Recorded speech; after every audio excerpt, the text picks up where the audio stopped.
جائیداد کے مسائل ہر گھر میں جہاں ابا جی مرتے ہیں وہاں جائیداد جھگڑا شروع ہوتا ہے۔ اب حضور اکرم صلی اللہ علیہ وسلم نے اس وقت کیا فرمایا تھا؟ آپ نے فرمایا دیکھو بات سنو، میں تمہیں ایک بات سمجھاتا ہوں۔ جب تم میں آپس میں اختلاف ہو جائے نا، جب آپس میں اختلاف ہو جائے، بھائیوں میں، بہنوں میں، رشتہ داروں میں آپس میں اختلاف ہو تو کیا کرنا؟ ادھر آؤ میری بات سنو۔ آپ نے فرمایا جب کوئی جھگڑا ہو جائے آپس میں، جھگڑا اونچ نیچ ہو جائے، وہ کہیں میرا ہے، کوئی میرا ہے، میرا ہے بندہ میرا، جب ایک کوئی کہے تو تم کیا کرنا؟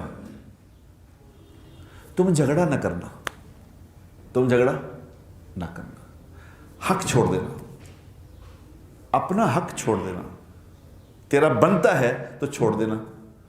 تو میں کیا کروں گا؟ تم قیامت والے دن میرے پاس آ جانا۔ اگر تم حق دنیا میں حق چھوڑ کے آئے نا اپنا، تو قیامت والے دن میرے پاس آنا، میں تم سے وعدہ کرتا ہوں، اللہ کا رسول ہوں، میں وعدہ کرتا ہوں تمہیں جنت کے بیچ میں محل لے کے دوں گا۔